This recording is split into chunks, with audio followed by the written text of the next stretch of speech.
By my studio time, it is 8 p.m. and time for the news. Here are our top stories.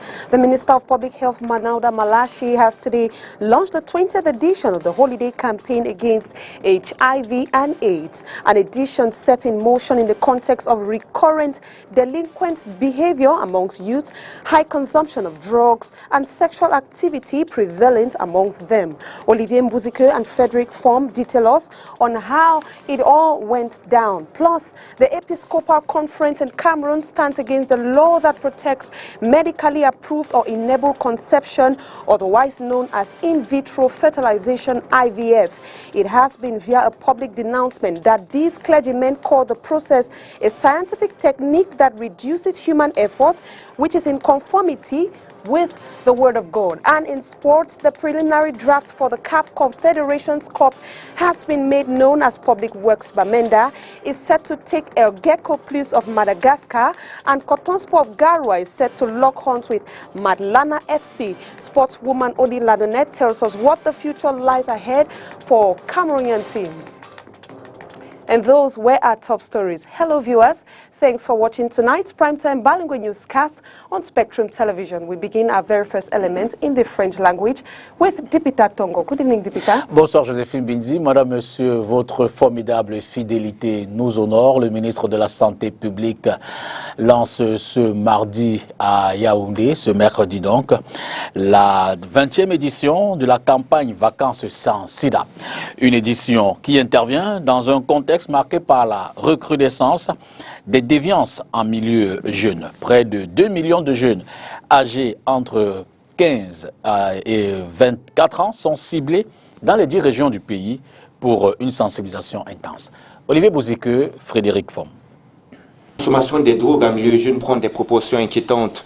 Selon le ministère de la Santé publique, 21% de la population camerounaise en âge scolaire a déjà consommé de la drogue.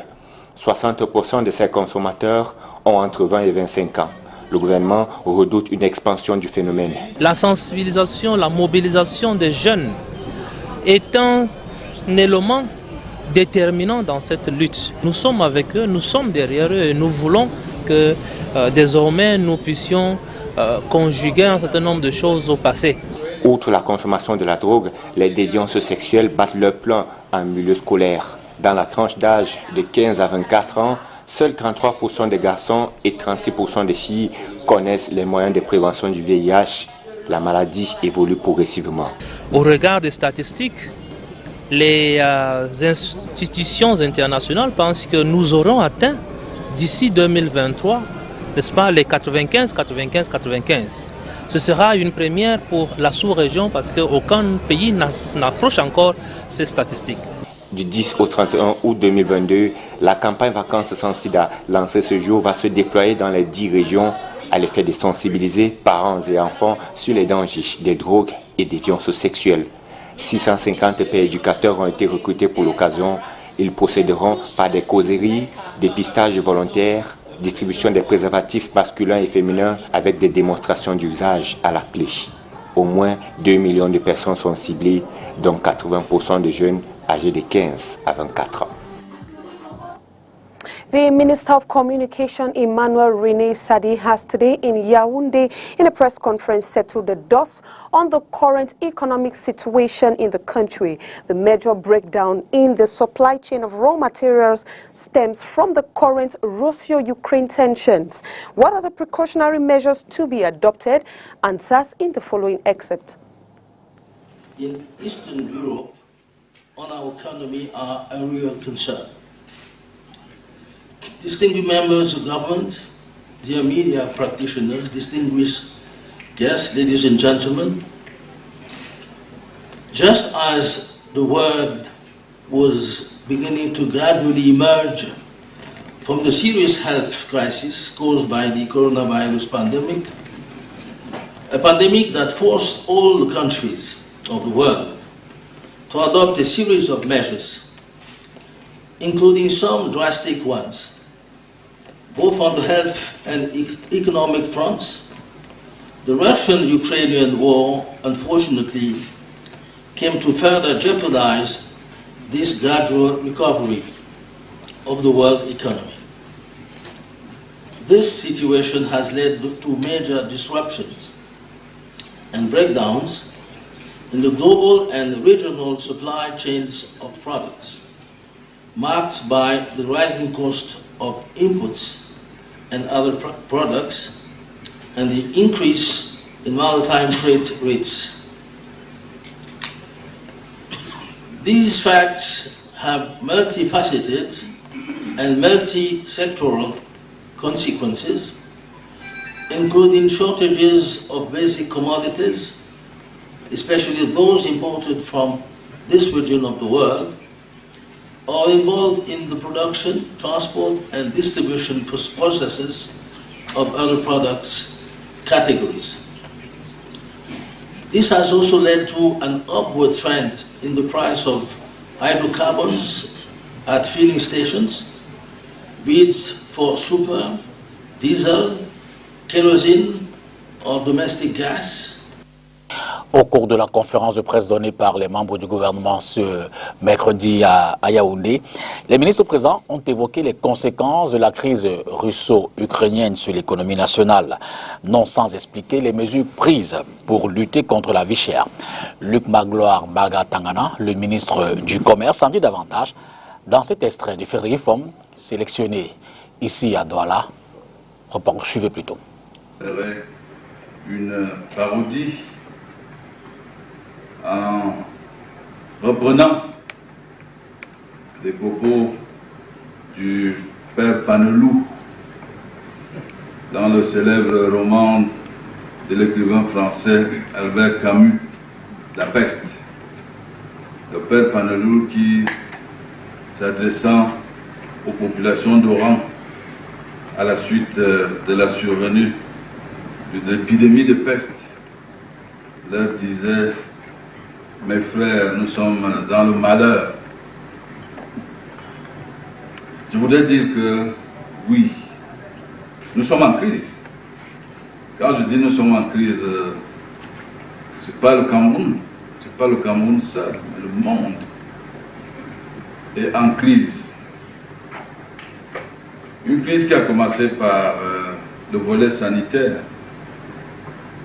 la pandémie du Covid-19 avec ses métastases, notamment économiques, et qui se trouve aujourd'hui amplifiée par la crise ukrainienne.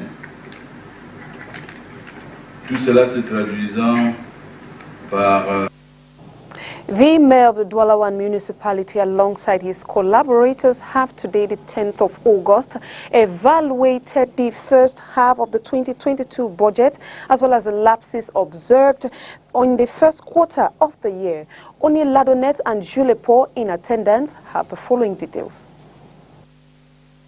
In evaluating the midterm execution rate of the 2022 budget for the Douala One municipality, the mayor reviews about 1.4 billion CFA francs is revenue realized since the start of the year. Nous avons restructuré notre budget. Voilà un point important de la séance plénière de... We restructured our budget. That's an important part to note. This is because we received exceptional revenues which permitted us to touch a wider space and improve the framework of our actions. Le cadre de notre action. Donc, with the execution rate standing at 41%, the next step is go beyond 80% by the end of January 2023. quelques mois qui nous restent. En y ajoutant, In the remaining months of the year, in addition to January of 2023, we think we will surpass 80%. With regards to the realization of our revenue and expenditures, la réalisation de nos recettes et des dépenses.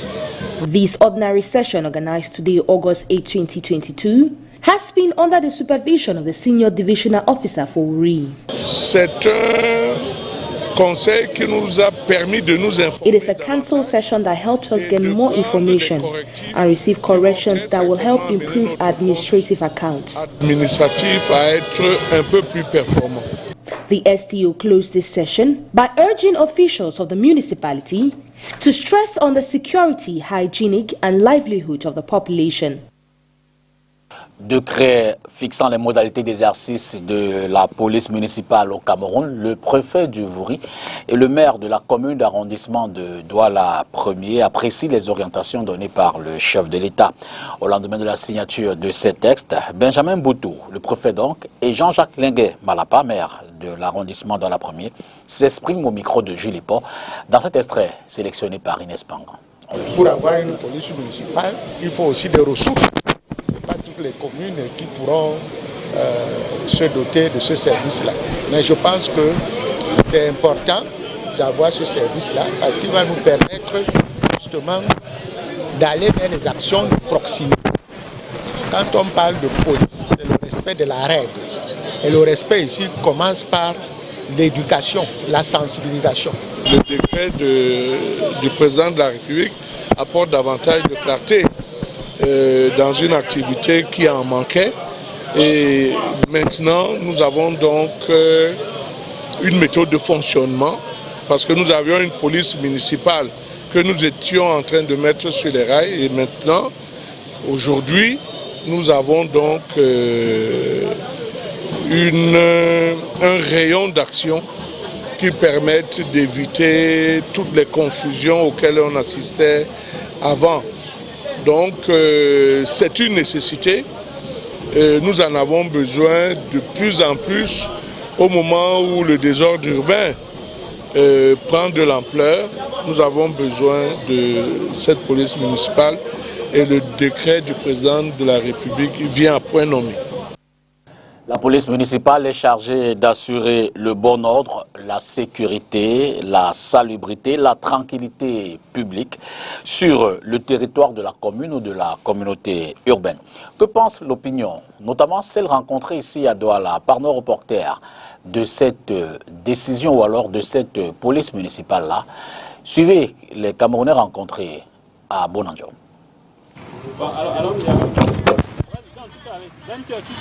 Ce que dit subtilement le décret fixant les modalités d'exercice de la police municipale, signé du chef de l'État ce 9 août 2022, c'est que désormais ces agents ont besoin de formation. D'ailleurs, le décret le dit nommément à l'alinéa 2 de l'article 18, chapitre 4, une formation de base ou d'un recyclage à la gestion des libertés publiques, aux techniques de gestion de l'ordre urbain, à l'assistance publique et à la protection civile. Généralement, ce n'est pas des gars bien formés. Ça, c'est la première chose. C'est-à-dire, ils ont juste hérité le travail de certaines personnes qui étaient des vigiles avant.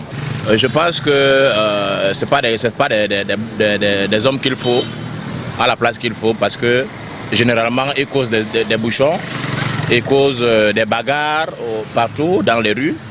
Et généralement, ils ne sont pas identifiables surtout, lorsqu'ils se présentent devant votre véhicule.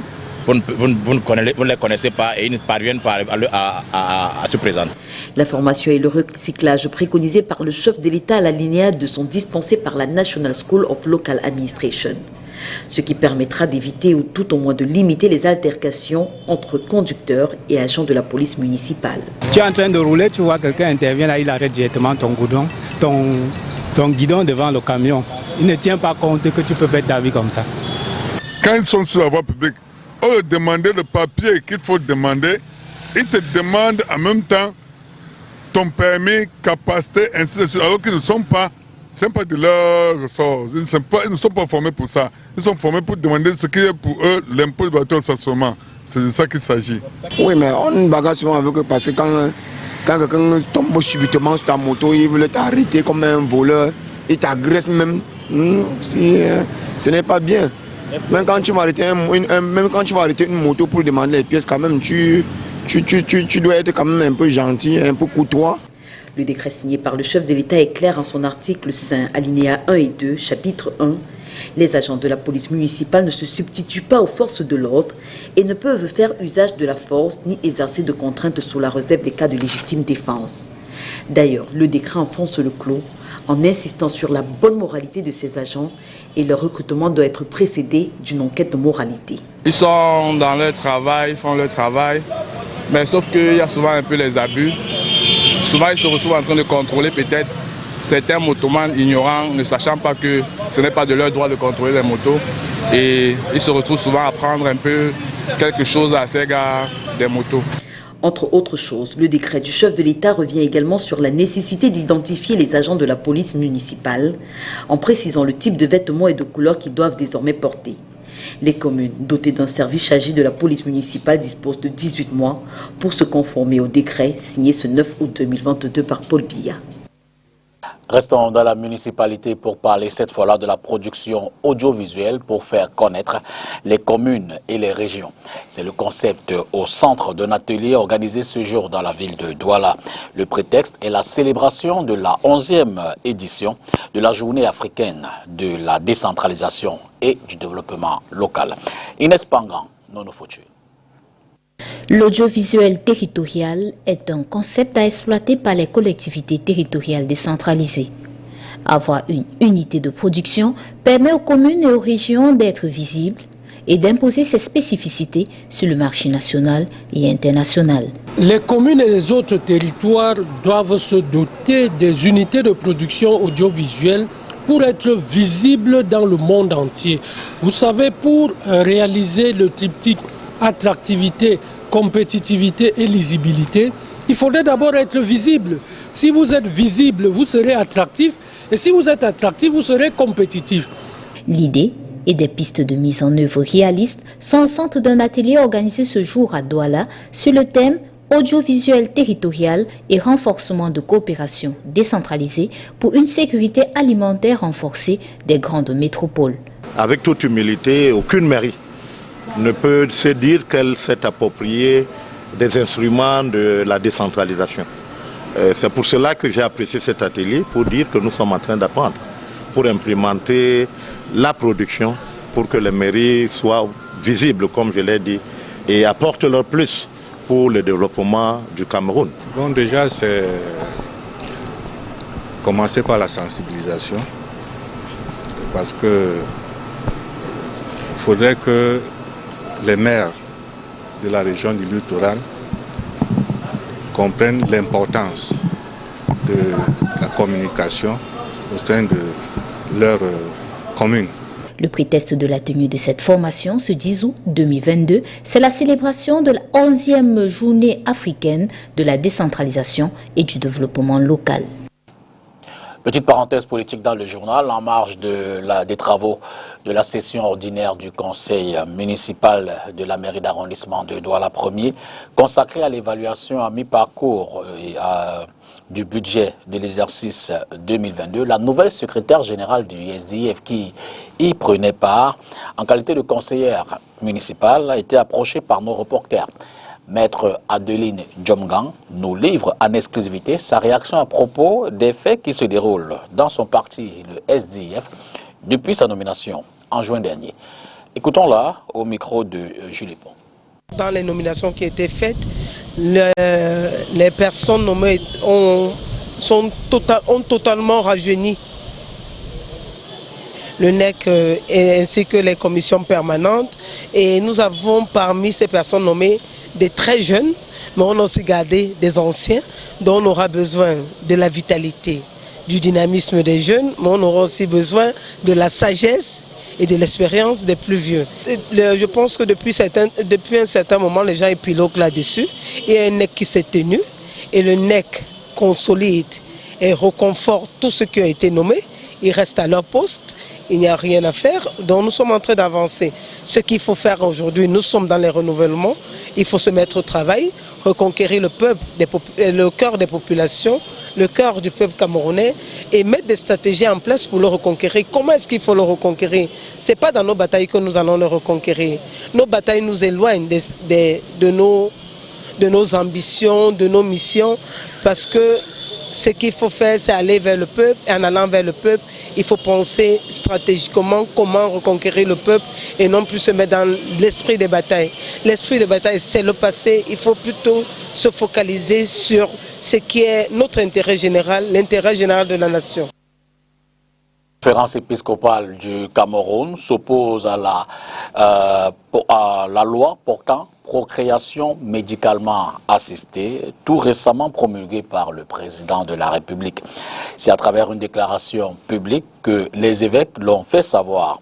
Pour eux, il s'agit d'une technique scientifique de procréation qui bafoue la dignité humaine et s'aligne contre les enseignements des textes sacrés. Je vous propose le résumé de cette position dans un reportage de Olivier Boussico. Adoptée au Parlement au cours de la session de juin dernier, la loi sur la procréation médicalement assistée ne fait pas l'unanimité. La conférence épiscopale s'y oppose catégoriquement. Dans une déclaration publiée le 8 août, les évêques de l'Église catholique romaine dénoncent ce qu'ils considèrent comme une violation de la dignité humaine.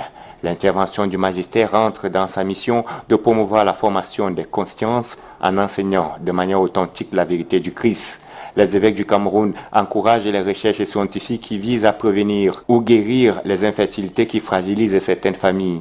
Sauf que si le désir de procréer est bibliquement justifié, l'épiscopal ne légitime pas pour autant tous les moyens d'obtenir un enfant. Les prélats considèrent ainsi la procréation médicalement assistée comme un péché contre le Dieu créateur. Pour cause, disent-ils, la plupart de ces techniques de procréation bafouent la dignité humaine en l'instrumentalisant, ce qui pose de graves problèmes éthiques et doctrinaux. Selon les prélats, substituer l'acte conjugal par une technique de procréation qui s'opère dans les laboratoires contribue à affaiblir la conscience du respect dû à tout être humain. Il s'agit pour eux d'une technique inacceptable et illicite au même titre que la technique de fécondation in vitro, l'avortement et autres recherches allant dans le même sens. Face à ce qu'ils considèrent comme déshumanisation de la vie, les évêques du Cameroun prescrivent entre autres la promotion du droit à la vie et à l'intégrité physique, la reconnaissance de l'unité du mariage, la promotion des valeurs spécifiques humaines de la sexualité, le respect de la vie et l'intégrité de l'embryon humain, le rejet de la fécondation artificielle. Aux couples qui souffrent d'infertilité, ils recommandent, à défaut des prouesses de la science, l'adoption des enfants. Enfin, aux pasteurs et fidèles, la conférence épiscopale recommande une relecture approfondie des documents de l'enseignement de l'Église sur le respect de la vie naissante. Au-delà des frontières nationales, à l'est de la République démocratique du Congo, 2 policiers tués, plus de 800 détenus évadés dans l'attaque d'une prison dans la nuit de mardi à mercredi 10 août par des miliciens du groupe Mai Mai. En Tunisie, la justice suspend la révocation d'une 50aine de juges décidée début juin par le président Kais Saïd. Et puis nous irons en Côte d'Ivoire et en Égypte pour d'autres détails dans l'information à l'international. Suivez nos reporters de La Voix d'Amérique. En République démocratique du Congo, 2 policiers ont été tués et plus de 800 détenus se sont évadés dans la nuit de mardi à mercredi pendant l'attaque d'une prison par des miliciens du groupe Mai Mai dans l'est du pays, a-t-on appris de sources militaires et d'experts. En Tunisie, la justice a suspendu mercredi la révocation d'une 50aine de magistrats, dont certains étaient accusés d'adultère, une mesure prise début juin par le président Kais Saïd et qualifiée d'attaque à l'état de droit par plusieurs ONG, ont indiqué des sources judiciaires à l'AFP. En Côte d'Ivoire, l'auteur présumé du meurtre mi-juillet d'un Français a été tué après avoir ouvert le feu sur les forces de sécurité à la suite d'une interpellation, selon un communiqué du procureur de la République. Le parquet égyptien a annoncé tôt mercredi avoir placé en détention un étudiant pour le meurtre d'une camarade de 22 ans ayant rejeté ses avances. 2 mois plus tôt, un assassinat similaire avait provoqué l'indignation dans le pays. In sports, the preliminary draws for the CAF Confederations Cup and Champions League happen on Tuesday, August 9, and Public Works of Bamenda is programmed to face El Gecko Plus, while Coton Sport of Garoua with Madlana FC. Oni Ladonet on that beat. PWD of Bamenda will take on El Gecko Plus of Madagascar for the preliminary round of the CAF Confederation Cup. The pair has been decided during the draws, which happened on Tuesday, August 9, 2022. The club, which returns to CAF Confederation Cup after over a decade now, begins preparation for their encounter scheduled for September. The Abakwa boys, prior to the draw, had decided to change their home stadium from the Limbe Omnisport Stadium to the Kwekong Stadium in Bafusa. As they gear up for this continental tournament, the team has appointed Nkabio Martin as head coach, adding Njenwi Api from Asre in their squad. 50 clubs are competing in this year's Confederation Cup, including title holders RS Bekane. As for the Champions League, Cotton Sport of Garoua has Lesotho Giants Madlama FC to contend with in the preliminary rounds. The Cotoners, who have had a rough patch in recent times, will be looking forward to redeeming themselves when they meet Madlama in September. Still talking sport, 3 months after he was appointed president of Dynamo FC, Audrey Yedna is threatening to step down as the club's president. What may have prompted this action? Oni Ladonet and Gilbert Mange find out the answers. The internal conflicts ongoing in Dynamo Football Club of Douala is far from over. Today, August 10, 2022, its president, Audrey Yedna, threatened to turn in her resignation letter, but has been held back by some members of the committee. Je ne suis pas quelqu'un qui dit les choses. I am not a person to say things just to please people. True, there's a huge crisis in Dynamo, which almost made me take a drastic decision this morning. Je dirais catastrophique ce matin. Elected just months back, she expresses her frustration to the propaganda spread by some executives, outruling her eminent contributions made in the team in the space of just 3 months. Part de la Coupe du Cameroun. Voilà une équipe qui depuis des années. Everything started from the Cup of Cameroon. This is a team which for some years now have been participating in the Cup of Cameroon. From the start, I was asked to maintain the team in the 2nd division. Did I do that? Yes. These players won game after game, despite not going for training months before. Match après match, ils ont gagné tous leurs matchs. Quand on sait que ce sont des enfants qui n'avaient pas eu d'entraînement des mois avant. The old bureau continues to mount pressure, with the Council of Elites choosing to stay silent. En général, j'avais dit que je suis un électron libre. Je pense que vous vous rappelez tout ça. In the last General Assembly, I said I was a free electron, that I won't be manipulated by anyone. I will take the decision best for players and the technical staff, because they are the ones tasked to give satisfaction to the fans. Une fois que moi je les ai entretenus au peuple. C'est un donné pour un rendu. This is, however, not the first time such conflicts have erupted in this Comundo club. And it is with that report from Oni Ladonet that we close the curtains for tonight's newscast. Thanks for watching. Good night and see you tomorrow, same time, 8 p.m. Good night to you, Dipita. Bonsoir, Joséphine Bindi. Madame, Monsieur, c'est la fin du journal. Demain, 20h, vous aurez droit à notre journal bilingue. Soyez aussi heureux que cela est possible. À demain.